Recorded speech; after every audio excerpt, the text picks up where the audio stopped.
बंधुओं नमस्कार। आज मैं पुनः आपके सामने बड़े मार्मिक दर्द को लेकर के हाजिर हुआ हूँ। भारत सरकार के गलत आर्थिक नीति के कारण देश के रुपया में लगातार डॉलर के मुकाबले गिरावट हो रहा है। विगत 3 माह में 3% की गिरावट हुई है।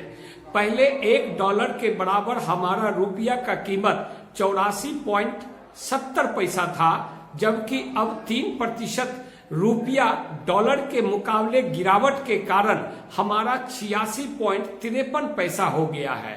नतीजन भारतीय अर्थव्यवस्था हमारा महंगाई की ओर बढ़ रहा है, और महंगाई की ओर इसलिए बढ़ रहा है कि खाद्य पदार्थ जैसे तिलहन और दलहन है, पेट्रोलियम पदार्थ जैसे डीजल और पेट्रोल या अन्य पदार्थ है, वो हम 80% विदेश से आयात करते थे और उस पर हम निर्भर रहते थे। ये तमाम वस्तुओं और पदार्थों का कीमत आने वाला समय में बढ़ेगा। इसका मतलब है कि देश में महंगाई और बढ़ने जा रहा है। दूसरी तरफ जो हमारा देश का खाद्य पदार्थ था, जो हम निर्यात करते थे, नवंबर और अप्रैल से लेके नवंबर 2024 के बीच हमने 284 अरब डॉलर निर्यात किया था। इतने रुपये का हमने निर्यात किया था, और उसी के सापेक्ष, उसी के अपेक्षा, उसी के अनुरूप हमने यदि आयात को देखे तो हम 486 अरब डॉलर हमने विदेश से आयात किया था। यानी हमारा आयात करने का क्षमता विदेश से ज्यादा है और निर्यात करने का क्षमता हमारा कम है। ऐसी स्थिति में आयातित वस्तुओं और पदार्थों का कीमत देश में बढ़ेगा।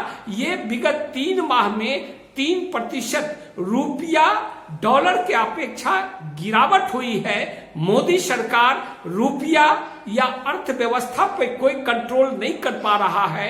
नतीजन देश में आने वाले समय में और महंगाई बढ़ेगा, और जब तक उत्पादकता, जो हमारा घरेलू उत्पादक पदार्थ है, चाहे वो अनाज हो या इलेक्ट्रॉनिक हो या और सब हमारा सॉफ्टवेयर हो, जब तक विदेश में हम निर्यात नहीं कर पाएंगे, अर्थव्यवस्था हमारा सुदृढ़ नहीं हो सकता है। इसलिए हम चाहते हैं कि तमाम सेक्टर के लोग, जो कृषि पे आधारित सेक्टर है, उसको निर्यात करने में सरकार अहम भूमिका निभाए।